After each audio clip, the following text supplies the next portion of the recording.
नमस्कार दोस्तों, stock market studies में फिर से एक बार आपको बहुत-बहुत स्वागत है। तो आज मैं फिर से आपके सामने कुछ इम्पोर्टेंट कंपनी का अपडेट शेयर करने वाला हूँ। तो इस वीडियो को पूरा लास्ट तक देखिएगा और अभी तक अपने चैनल को सब्सक्राइब नहीं किया तो ज़रूर कर लीजिएगा। तो सबसे पहले मैं बात करूँगा जेबीएम ऑटो के बारे में। तो जेबीएम ऑटो आप सभी जानते हैं, एक इंडिया के पॉपुलर कंपनी है। कंपनी सोलर प्रोजेक्ट से लेकर कंपनी बसेस मैन्युफैक्चरिंग से लेकर विंड प्रोजेक्ट के ऊपर भी कंपनी काम करना स्टार्ट की है। तो कंपनी का जो बिज़नेस है वो फ्यूचरिस्टिक बिजनेस है, क्योंकि कंपनी देखिए क्लीन एनर्जी के ऊपर भी काम कर रहा है, उसके साथ साथ एनर्जी स्टोरेज का भी काम कर रहा है, उसके साथ साथ चार्जिंग इंफ्रास्ट्रक्चर के ऊपर काम कर रहा है, उसके साथ साथ ई व्हीकल्स भी कंपनी बेच रहा है, जैसे स्कूटर हो गया, ई रिक्शा हो गया, कार्स हो गया, उसके साथ बसेस भी होंगे। तो कार्स को कंपनी नहीं बेच रहा है, कार्स के जो बैटरीज है वो कंपनी बेच रहा है। तो जो चार्जिंग नेटवर्क प्लेटफॉर्म है इसके ऊपर कंपनी बहुत तेजी से काम कर रहा है। तो कहने का मतलब है कि कंपनी का जो बिजनेस है वो फ्यूचरिस्टिक के हिसाब से देखने को मिले। और बाकी देखिए, कंपनी बता रहा है कि वन वर्ल्ड, वन सन, वन ग्रिड। तो इस तरीके से उनका स्लोगन है। उस बेसिस में कंपनी रिन्यूएबल एनर्जी के ऊपर काम कर रहा है और बहुत तेजी से इस सेक्टर के ऊपर काम कर रहा है। और मजेदार बात यही है, कंपनी सिर्फ इंडिया में नहीं, आप देखेंगे तो इंडिया से लेकर जर्मनी से लेकर उसके साथ साथ स्पेन, यूएसए, साथ ही साथ चेक Republic, South Africa, China, Hungary, उसके साथ साथ तुर्की एंड इटली। तो इस इतने सारी जगह पे कंपनी क्या कर रहा है, खुद के बिजनेस को फैला कर रखे है। तो एक अच्छा खासा बिजनेस अपॉर्चुनिटी यहाँ पे देखने को मिले। और साथ ही साथ कंपनी के ऊपर एक बिग पॉजिटिव पॉइंट्स भी मुझे देखने को मिला। वो है कंपनी के ऊपर टेंडर। कंपनी का नया एक प्रोजेक्ट मिला। वो कहाँ से मिला? जिंदल स्टेनलेस स्टील से कंपनी को एक प्रोजेक्ट मिला और वो भी 500 से भी ज़्यादा बसेस का ऑर्डर मिला। और कौन सा बसेस? Electric buses. जो इलेक्ट्रिक मतलब ईवी जो बसेस है, उसी बसेस का कंपनी का ऑर्डर मिला और 500 से भी ज़्यादा ऑर्डर्स मिला। मतलब एक बेस्ट अपॉर्चुनिटी के ऑर्डर्स कंपनी के ऊपर देखने को मिले हैं। तो मैं ज़रूर कहूँगा इस कंपनी के ऊपर फ़ोकस रखिए, क्योंकि कंपनी कोई छोटा-मोटा कंपनी नहीं है। हाँ, इस कंपनी में कुछ तो वीकनेस पॉइंट है, जो मैं आपको दिखाऊँगा। वो है कंपनी के क्वार्टरली रिज़ल्ट। क्वार्टरली रिज़ल्ट देखिए, कंपनी का रिज़ल्ट बहुत शानदार दिखेगा। कंपनी का सबसे बड़ा वीकनेस पॉइंट क्या है वो दिखा दूँ, कंपनी का कर्ज़ा। देखिए, कंपनी का डेब्ट जो है वो 2000 करोड़ के आसपास है और कंपनी के डेब्ट ऑफ इक्विटी 1.93% के आसपास है।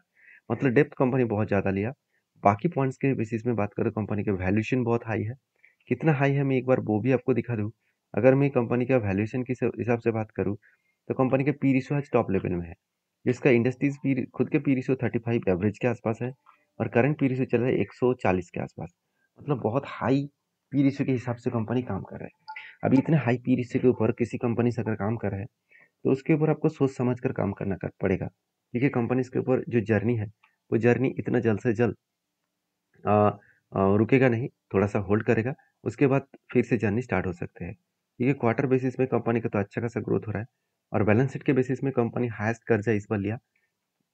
कर्जा लेने के पीछे कारण भी है, क्योंकि कंपनी को बहुत सारे प्रोजेक्ट और टेंडर भी मिल चुके हैं, जिसके चलते है कंपनी का क्या-क्या कर्जा लिया। क्योंकि कंपनी बहुत छोटा कंपनी है, अराउंड 20,000 करोड़ के आसपास, तो कंपनी के हाथ में तो उतना कैश नहीं है। कैश कितना है? चलो वो भी आपको दिखा देता हूँ। कंपनी के हाथ में जो कैश है, वो करीबन सिर्फ पे सिर्फ 83 करोड़ के आसपास है। और कंपनी को कितना प्रोजेक्ट मिला? अराउंड 499 करोड़, ऑलमोस्ट 500 करोड़ के आसपास बोल सकते हैं। तो इतने सारे कारण की वजह से भी इन्वेस्टर देखिए धीरे-धीरे करके खुद की होल्डिंग को बढ़ा रहा है। जैसे एफएस के पास ना के बराबर होल्डिंग था, वो होल्डिंग को बढ़ा दिया। डीएस के पास ना के बराबर होल्डिंग था, वो भी धीरे-धीरे करके होल्डिंग को बढ़ा रहा है। बाकी प्रोमोटर और पब्लिक के पास ही अच्छा खासा होल्डिंग्स आपको दिखेगा। तो मैं इस कंपनी के जो चार्ट पैटर्न मुझे देखने को मिले, देखिए लंबा जर्नी होने के बाद एक अच्छा खासा एक जर्नी हुआ। पहले तो एक ट्रेड बना था, वो कुछ इस तरीके से कप विद हैंड बटन्स बना और फाइनली क्या हुआ, ब्रेकआउट होने के बाद लंबा जर्नी हुआ। और देखिए कब से जर्नी स्टार्ट हुआ, कोविड के बाद ही इस कंपनी का जर्नी स्टार्ट हुआ। कोविड के सिचुएशन से लेकर अगर मैं टॉप तक देखूँ, तो ऑलमोस्ट ऑलमोस्ट 50,000 सॉरी 5,000 के आसपास रिटर्न कंपनी जनरेट करके दिया। एक बहुत शानदार रिटर्न दिया। 5,000 का मतलब है around 50 times company return generate किया। तो देखिए कंपनी लंबा जर्नी किया, उसके बाद देखिए करेक्शन भी हुआ, फिर से करेक्शन होने का कोशिश कर रहे हैं। इसी रेंज के आसपास आएगा तो यहाँ पे लेवल, इस लेवल को टच करने के बाद यहाँ से बाउंस बैक कर सकते हैं। बाकी आपकी क्या ओपिनियन है, आपकी क्या राय है, जरूर मुझे कमेंट्स करना। नेक्स्ट जो कंपनी उसका नाम है पतंजलि। देखिए पतंजलि फूड्स आप सभी जानते हैं, इंडिया के एक पॉपुलर फूड मैन्युफैक्चरिंग कंपनी है और इसका बेसिकली जो बिजनेस है वो एडिबल ऑयल के ऊपर है। मैं इसे बात क्यों कर रहा हूँ, मैं चलो आपको दिखा भी देता हूँ। आप बेसिकली देखेंगे कंपनी का जो बिजनेस है, वो बिजनेस किस तरीके से है। प्रोडक्ट वाइज कंपनी का जो मतलब ब्रेकअप है, उसके ऊपर 68% ऑयल्स के ऊपर बिजनेस कर रहा है। इस ऑयल्स के अंदर एडिबल ऑयल भी है, रिफाइनर ऑयल भी है, मस्टर्ड ऑयल भी है। उसके साथ साथ कंपनी फूड प्रोडक्ट के ऊपर 31% और अदर्स के ऊपर ना के बराबर। तो रेस्ट ऑफ वर्ल्ड में कंपनी ना के बराबर प्रोडक्ट बेच रहे हैं। पूरे के पूरा इंडिया में ही प्रोडक्ट बेचा जा रहा है करीबन 98% के आसपास। और साथ ही साथ ये भी देखेंगे तो कंपनीज के ऊपर जो कैपेक्स है वो कैपेक्स किस बेसिस में बढ़ा है। देखिए सबसे ज़्यादा कैपेक्स बढ़ाया जा रहा है ऑयल के ऊपर 66% के आसपास, फूड के ऊपर 21% और अदर्स के ऊपर 4.4% और विंड प्रोजेक्ट के ऊपर 1.8%। मतलब कंपनी विंड प्रोजेक्ट के ऊपर भी काम करना स्टार्ट किया है, उसके ऊपर भी एंटर हो चुके हैं। बाकी देखेंगे कंपनीज के जो फूड प्रोडक्ट है उसके ऊपर 79.6% के आसपास फूड प्रोडक्ट है एंड ऑयल के ऊपर 20% के आसपास कंपनी का बेसिकली कंपनी का ऑपरेटिंग प्रॉफिट आ रहा है। सबसे ज़्यादा फूड के ऊपर ही कंपनी का प्रॉफिट आ रहा है, बाकी कंपनी का ऑयल के ऊपर 20% प्रोडक्ट आ रहा है। मगर पतंजलि में एक बहुत बड़ा दिक्कत है, वो दिक्कत क्या है आप सभी जानते हैं। पतंजलि का सबसे बड़ा दिक्कत यही है कि कंपनी इसका जो मिसलीडिंग है एडवर्टाइजमेंट का, जो रामदेव बाबा जी ने किए है, तो उसके ऊपर बहुत सारे आरोप लगाया गया और जिसके चलते सुप्रीम कोर्ट ने एक फैसला सुनाया कि हर प्रोडक्ट के ऊपर उसको 1 करोड़ का फाइन देना पड़ेगा। तो इस तरीके से न्यूज के कारण कंपनी के ऊपर एक प्रेशराइज तो है, फिर भी कंपनी के ऊपर एक अच्छा खासा पैटर्न्स भी बना, जो कुछ इस तरीके से पैटर्न्स बना, जहाँ पे एक कप बना, उसके बाद एक हैंडल बना। फाइनली ब्रेकआउट होने के बाद देखिए कंपनी रिटेस्ट किया और 200 डेज ईएमए को बार बार वो सपोर्ट के हिसाब से देख रहा है। इस सपोर्ट के अगर नीचे ब्रेक डाउन करे तो एक बड़ा फॉल देखने को मिलेगा और 2111 रुपीज़ ये जो प्रीवियस इसका स्ट्रॉन्ग सपोर्ट है, इस लेवल तक आने का चांसेस रहेगा। अगर यहाँ से अप जर्नी हुआ तो यहाँ हायर लेवल तक मतलब अराउंड 2064 लेवल तक जाने का चांसेस है। और देखिए ये लेवल में आपको कोई टारगेट देने के लिए, कोई भी एंट्री लेने के लिए नहीं बता रहा हूँ। मेरा खुद के ओपिनियन है, मेरा खुद की स्ट्रैटेजीज है। तो प्लीज़ इस स्ट्रैटेजीज को ब्लाइंडली फॉलो मत करिए, क्योंकि इस स्ट्रैटेजीज में हमेशा प्रॉफिट होगा इसका कोई गारंटी नहीं है। तो आप एक बार बैक टेस्टिंग करके देखिए, आपके एनालिसिस करके देखिए, क्योंकि मैं कोई सेबी रजिस्टर्ड पर्सन हूँ कि मैं आपको एडवाइस दूँ।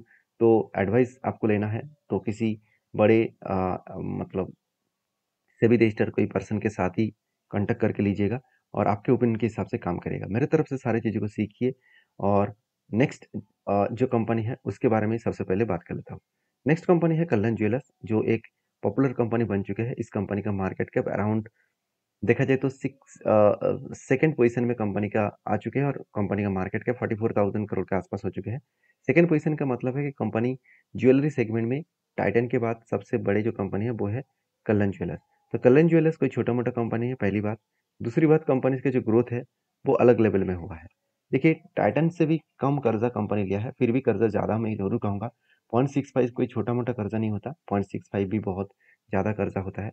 अभी कर्जा मिलने के बाद कंपनी किस तरीके से कर्जे को इम्प्रूवमेंट किया आप देख सकते हैं। पहले बहुत ज़्यादा कर्जा था, 4,000 करोड़ के आसपास, मगर कंपनी इस बार 50% कर्जे को कम किया, एक अच्छी बात है। दूसरी बात, कंपनी का रिजर्व भी बढ़ा, कंपनी का फिक्स एसेट बहुत शानदार बढ़ा, बहुत शानदार।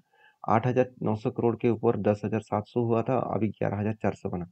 तो बेस्ट तरीके से यहाँ पे कंपनी का जो मतलब फाइनेंशियल डेटा बना वो आप देख सकते हैं। उसी तरीके से एज ए इन्वेस्टर, अब इन्वेस्टर के बारे में बात करूँ तो 7,200 करोड़ के आसपास इन्वेस्टर बना। ट्रेड रिसीवेबल के बारे में बात करूँ तो ट्रेड रिसीवेबल 384 करोड़ के आसपास ट्रेड कंपनी का रिसीव हुआ। तो एक अच्छा खासा कंपनी जर्नी होने के बाद कंपनी आगे बढ़ने की कोशिश कर रहा है। अभी देखिए कल्याण ज्वेलर्स के ऊपर सबसे जो इंपॉर्टेंस पॉइंट है कंपनी के ऊपर, जो बिजनेस प्रोडक्ट। देखिए इंडिया में ही कंपनी 86% प्रोडक्ट बेच रहा है और मिडिल ईस्ट कंट्रीज में कंपनी 13% प्रोडक्ट को बेच रहा है। और कंपनी का गोल्ड जो ज्वेलरीज प्रोडक्ट है उसके ऊपर ही कंपनी का 71% बिजनेस है और बाकी जो स्टडेड ज्वेलरीज है उसके ऊपर 27% के आसपास प्रोडक्ट है। तो सारे चीज़ों को समझेंगे तो कंपनी इसके ऊपर जानकारी आपको ज़्यादा मिलेगा। और साथ ही साथ कंपनी एक एक चीज़ मैं आपको बता दूँ, कंपनी इसके ऊपर एक बहुत बड़ा अपडेट है, जिस अपडेट के कारण मुझे लग रहा है कंपनी के ऊपर एक अच्छा खासा ग्रोथ होने का चांसेस है। क्योंकि कल्याण ज्वेलर्स इंडियाज कंपनी जो है वो up on higher quarter four revenues, quarter 4 का जो रेवेन्यूज आने वाला है और उसके ऊपर कंपनी बता रहा है कि अच्छा खासा रेवेन्यूज आने का चांसेस है, जिसके चलते मुझे लग रहा है कुछ दिनों से वो एक जर्नी कर रहा है। और कंपनी के ऊपर रिजल्ट कब आएगा, रिजल्ट का डेट अनाउंसमेंट हो चुका है, वो मई मंथ में आएगा 29 मई। तो उससे पहले कंपनी का रिजल्ट अभी तक नहीं आया और मुझे लग रहा है कि कंपनी के ऊपर एक अपडेट भी है, एक कप विद इंडिपेंडेंस बना और फाइनली ब्रेकआउट हुआ और ब्रेकआउट कंफर्मेशन भी हुआ। रिटेस्ट किया इस लेवल को, उसके बाद देखिए धीरे धीरे करके ऊपर जा रहा है। तो मेरा जो टारगेट है वो 17% के आसपास टारगेट रहेगा, वो टारगेट निकल कर आ रहा है 460 के आसपास। तो बाकी आपकी क्या राय है जरूर मुझे कमेंट्स करना। सारा इन्फॉर्मेशन मैं आपके साथ शेयर किया हूँ, सारे इस इन्फॉर्मेशन को एक बार वेरीफाई करना, उसके बाद कुछ डिसीजन लेना। तो मिलते हैं नेक्स्ट वीडियो में, तब तक के लिए धन्यवाद।